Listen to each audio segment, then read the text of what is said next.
Hello friends, बातें profit की। कई दिन हो गए, मुझे टाइम ही नहीं मिला कि मैं आपसे बातें प्रॉफिट की कर पाऊँ।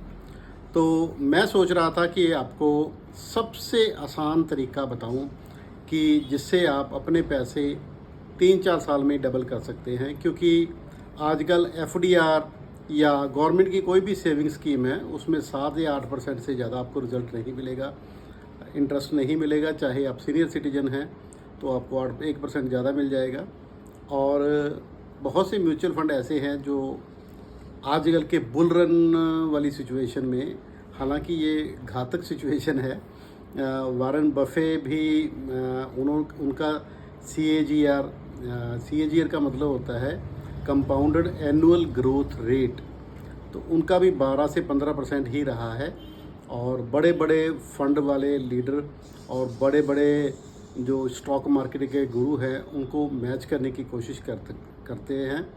और राकेश झुंझुनवाला जी, जो अब हमारे साथ इस दुनिया में नहीं हैं, वो इंडियन स्टॉक मार्केट के गुरु थे।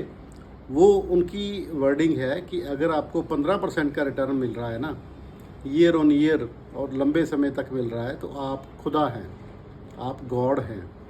आम तौर पे 9 से 12% का जो रिटर्न है वो अच्छा गिना जाता है। बट हमारे जितनी भी यंगस्टर पॉपुलेशन है वो रातों रात अमीर होना चाहती है। तो दोस्तों, हमें रातों रात अमीर नहीं होना है। रातों रात अमीर होने के चक्कर में हम अपनी जितनी पूंजी है वो भी गंवा लेंगे। तो हमें धीरे धीरे अमीर होना है। ज़्यादा पैसे चाहिए और ज़्यादा टाइम के लिए चाहिए। तो हमें ज़्यादा पैसे डालने हैं और ज़्यादा टाइम के लिए डालने हैं। इसके लिए सबसे सुलभ जो आजकल हमारी गवर्नमेंट भी ऐड दे रही है कि म्यूचुअल फंड सही हैं, ये वाकई में ही सही हैं। इसमें आप कोई भी इंडिसेस वाला फ़ंड उठा लें, उसमें आपको 12 से 15% का रिटर्न आराम से मिल जाएगा। अगर आपकी एज कम है और आपकी रिस्क एपेटाइट ज़्यादा है तो आप मिड सेगमेंट के, मिड कैप के या स्मॉल कैप के फंड्स भी ले सकते हैं। इसमें थोड़ा सा रिटर्न ज़्यादा आता है और इससे आप अपनी फाइनेंशियल जर्नी को जल्दी और काफ़ी देर तक, दूर तक ले जा सकते हैं। आज मेरे पास एक आपको मज़ेदार किस्सा सुनाता हूँ। दोस्तों, क्या हुआ कि मेरे पास HDFC बैंक के एक मैनेजर साहब आए। तो वो मेरे को तरह तरह की स्कीमें समझा रहे थे। बीइंग डॉक्टर, आपको पता ही है कि लोग चक्कर लगाते हैं। हमारे पास मित्र भी हैं हमारे मैनेजर साहब, क्योंकि मैं खुद एक बैंक वाले का लड़का हूँ। तो पर हमें कभी बैंकिंग के क्षेत्र में या फाइनेंस की इतनी समझ नहीं हुई है जो अभी मैं रिसेंटली ग्रहण कर रहा हूँ। वेरियस बुक्स पढ़ के, वेरियस यूट्यूब के शोज़ देख के, वेरियस आर्टिकल पढ़ के, और कई जगहों से हम ये जानकारी एकत्रित करके आप तक पहुँचा रहे हैं। तो मैं उनसे समझा रहा था, तो वो मेरे को कोई प्लान बता रहे थे कि आप ये वाला इंश्योरेंस प्लान ले लो, ये वाला प्लान ले लो। देखो, उनके ऊपर प्रेशर होता है तो वो अपना प्लान खुद ही बता रहे थे।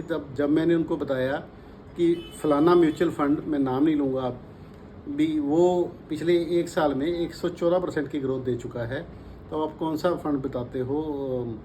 क्योंकि जितने भी इनके फंड्स वाली स्कीम होती है ना, इंश्योरेंस वाली, जिसके साथ इंश्योरेंस भी होता रहता है आपका, साथ में पैसे भी जुड़ते रहते हैं, उसमें आप ये आपको एग्जैक्ट तो बताएंगे नहीं कि हाँ जी बोनस मिलेगा, आपको इतना बनेगा, आपने सिर्फ 5 साल पैसा डालना है, आपने सिर्फ 10 साल पैसा डालना है, फिर आपको डालने की ज़रूरत नहीं है, फिर आपको 50,000 रुपये महीना, लाख रुपये महीना, इतना हम देना शुरू कर देंगे। जब आप उनकी टोटल रिटर्न कैलकुलेट करोगे तो आपको 6 से 7% से ज़्यादा नहीं आएंगी। चाहे वो कितना मर्जी क्लेम कर लें कि हम स्टॉक मार्केट में इसको लगाएंगे, आपने स्टॉक मार्केट में ही लगाना है तो हम लगा देंगे, इस फंड के थ्रू लगा देंगे, ऐसे करेंगे, वैसे करेंगे। तो जो ऊपर की मलाई है वो इन्होंने खा जानी है। ये बहुत बड़े बागड़ बिल्ले होते हैं, तो इनसे बच के रहना। अगर आपने इंश्योरेंस लेना है तो सिर्फ सिंपल टर्म इंश्योरेंस लेना, जिसमें रिस्क कवर बहुत ज़्यादा होता है। मान लो 1 करोड़ का आपने रिस्क कवर लिया है, अगर आपकी एज यंग है तो आपको 10-15 हज़ार रुपये साल के प्रीमियम में मिल जाएगा। हाँ, उसमें आपको प्रीमियम वापस होने वाली कोई सिचुएशन नहीं मिलती है। कोई फ़ंड होता है जिसमें थोड़ा सा वो प्रीमियम आपसे ज़्यादा ले लेंगे, अगर वो वापसी आपको दिखाना चाहते हैं कि वापसी भी आ रही है।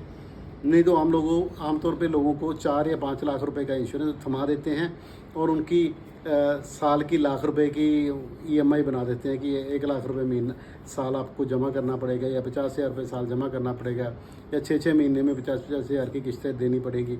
तो उसमें बंदा फंस जाता है। तो ऐसा काम मत करें। अगर आपने इंश्योरेंस लेना है तो प्लेन टर्म इंश्योरेंस लें, जैसे हम कार स्कूटर का लेते हैं, उसमें भी हमें कोई वापसी नहीं मिलती है। इसी तरह अपनी ज़िंदगी का ले लें। चाहे आपने 1 करोड़, जैसे मैंने अपना 1 करोड़ का इंश्योरेंस करवाया हुआ है, मेरी किसी भी तरीके से मौत होती है, चाहे मैं नेचुरल सोते सोते ही मर जाऊं, मैं सांस लेना भूल जाऊं, कोई एक्सीडेंट में मौत हो जाए, हाँ सुसाइड में नहीं मिलेगा, ठीक है। अगर कोई अदर कैलेमिटी आ गई, किसी तरह से मेरी डेथ होती है, तो मेरे परिवार को 1 करोड़ रुपये मिलेगा। उसका मेरा प्रीमियम मेरे को लगता है 18,000 रुपये साल का जाता है, क्योंकि मेरी पॉलिसी काफ़ी पुरानी है। इसी तरह आपके लिए एक हेल्थ इंश्योरेंस ज़रूरी है, आपकी और आपकी फैमिली के लिए, क्योंकि जितनी जल्दी आप हेल्थ इंश्योरेंस ले लेते हो, वो प्रीमियम आपका फिक्स हो जाता है। चाहे आप 70 साल के हो गए तो आपका वो प्रीमियम सेम रहेगा। अदरवाइज़ अगर आप 70 साल के होके, फॉर एग्ज़ाम्पल आप अपने पेरेंट्स का आज हेल्थ इंश्योरेंस खरीदने जाओ तो वो लाखों में पड़ेगा, क्योंकि कंपनी को भी पता है कि अब इनके बीमार होने के चांसेस ज़्यादा हैं। जब हमारे बीमार होने के चांसेस कम होते हैं, जब हम यंग होते हैं, तो प्रीमियम कम होता है, बट वो फिक्स हो जाता है। फिर आप वो फिक्स प्रीमियम पे ही आपको पे करना पड़ता है सारी उम्र। तो कोई भी इवेंचुअलिटी आ जाए, चाहे एक्सीडेंट हो जाए, चाहे कोई बीमारी आ जाए, हैं, वो देख के लो, आपकी अच्छा रिस्क कवर लो, और उसमें क्रिटिकल इलनेसेस वगैरह और एक्सीडेंटल इंश्योरेंस वगैरह वो राइडर होते हैं, वो आप ले सकते हैं साथ में अपनी आवश्यकता अनुसार। कैंसर का भी राइडर होता है, कैंसर के भी ले सकते हैं आप। तो वो जो इंश्योरेंस वाला पार्ट है वो अलग से होना चाहिए, और आपकी इन्वेस्टमेंट का पार्ट अलग से होना चाहिए, क्योंकि आपके इन्वेस्टमेंट से हमने इकट्ठे करने हैं कि आपको 5 करोड़ या इससे ज़्यादा का हमने कॉर्पस बनाना है जब आप 40 या 50 साल की उम्र में पहुँचो। तो आपको चाहे हम्बल शुरुआत करनी पड़े, चाहे 5,000 रुपये महीने से शुरुआत करनी पड़े, चाहे 1,000 रुपये महीने से, आप आदत बनाओ। आप सिप लगा लो, जैसे लोन की हम किस्त चुकाते हैं ना, बहुत से लोग लोन लेते हैं। मेरे पास हॉस्पिटल में स्टाफ काम करता है, चाहे उनकी सैलरी 5 से 10,000 रुपये में होती है, पर किसी ने एलसीडी के ऊपर लोन लिया होता है, किसी ने वॉशिंग मशीन के ऊपर लोन लिया होता है, किसी ने टीवी के ऊपर लोन लिया होता है, किसी ने फ़ोन के ऊपर लोन, फ़ोन तो सभी ने लिया होता है। फ़ोन तो हर स्टाफ वाला 6 महीने में चेंज करता ही करता है। ये उनकी सबसे बड़ी अपने हिसाब में वो एसेट मानते हैं, और होती वो लायबिलिटी है कि हमें हर 6 महीने में यूज़ करना पड़ता है, वो लोन लेना पड़ता है। तो फिर वो उसकी किस्त भी तुरंत जमा करानी पड़ती है। मैंने वो देखा है कि अगर वो किस्त जमा नहीं कराते ना तो फ़ोन लॉक हो जाता है, वो यूज़ नहीं कर पाते, तो वो फिर उनकी मजबूरी हो जाती है। फिर वो मेरे को रिक्वेस्ट करते हैं, सर सैलरी दो, मैंने किस्त दे दी, देखो मेरा फ़ोन बंद हो गया, है ना। तो इसी तरह से आप अपनी आदत डालो कि आप अपनी सिप लगा लो, चाहे 1,000 रुपये महीने की लगा लो, चाहे 2,000 रुपये महीने की लगा लो, आप अपनी सैलरी का 10 से 20% इसमें निकालो ही निकालो। जितनी जल्दी आप शुरू करोगे उतनी जल्दी आपके करोड़ रुपए इकट्ठे होंगे। तो इसमें आप फंड, जैसे मैंने अपने पिछले वीडियो में भी बताया था कि आप लार्ज कैप फंड, जो इंडेक्स है ना, मार्केट के इंडेक्सेस हैं, उसमें लगा दो, वो सबसे सेफ होते हैं। अगर सारी मार्केट गिरेगी फिर हमारा फंड भी गिरेगा। तो सारी उम्र तो गिरना नहीं है मार्केट ने, कुछ सालों के लिए या कुछ महीनों के लिए गिरती है, फिर चढ़ना शुरू हो जाती है। जब गिरी होती है मार्केट, वो उस टाइम पे आप कुछ पैसे अगर आपके पास इकट्ठे हो जाएं तो उस टाइम पे सस्ते होती हैं चीज़ें। ये देखो, इसको दुकानदारी वाला हिसाब मान के चलो। दुकानदार क्या करता है, जब उसको सामान सस्ता मिलता है तो ले के रख लेता है, जब फिर बाद में ग्राहक को बेचता रहता है। इसी तरह हम करेंगे, जब मार्केट गिरी हुई है हम ज़्यादा फंड्स में पैसा डाल देंगे और ज़्यादा हमारे पास यूनिट्स आ जाते हैं, तो फिर वो हमारे, जब मार्केट बढ़ेगी तो उनका रेट भी बढ़ेगा, तो हम जल्दी अमीर होते चले जाएंगे। तो आम तौर पे 15 से 18% की अगर हमारी ग्रोथ होती है, देखो ये रूल ऑफ 72 होता है।